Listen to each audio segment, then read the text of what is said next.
Sa mga fur parent, bantayan pong mabuti ang inyong mga alaga.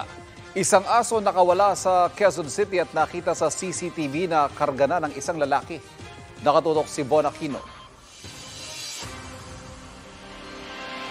Cute, mabait at bahagi na ng pamilya ang turing ng pamilya ni Cecil sa 3 taong gulang na male Shih Tzu na si Ian.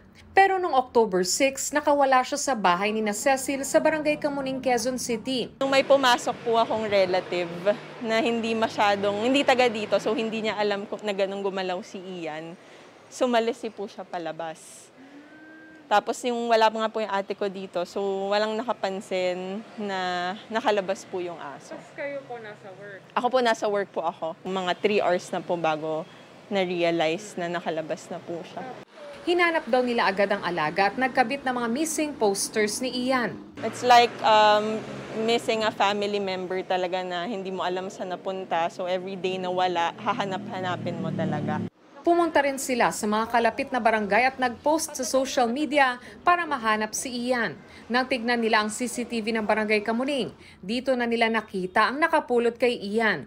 Sa kuha na ito ng CCTV, makikitang karga si Ian ang lalaking nakasombrerong may kasamang babaeng nakapayong sa Kiefer Street.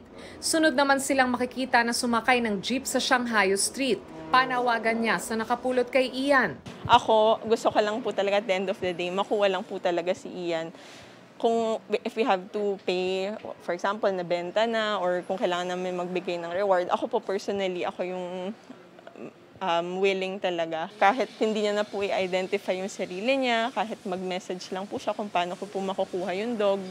Umaasa pa rin daw siya na sa kabila ng ilang araw ng pagkawala ni Ian, mahanap pa rin siya ng kanyang mga fur moms na tunay na nagmamahal sa kanya.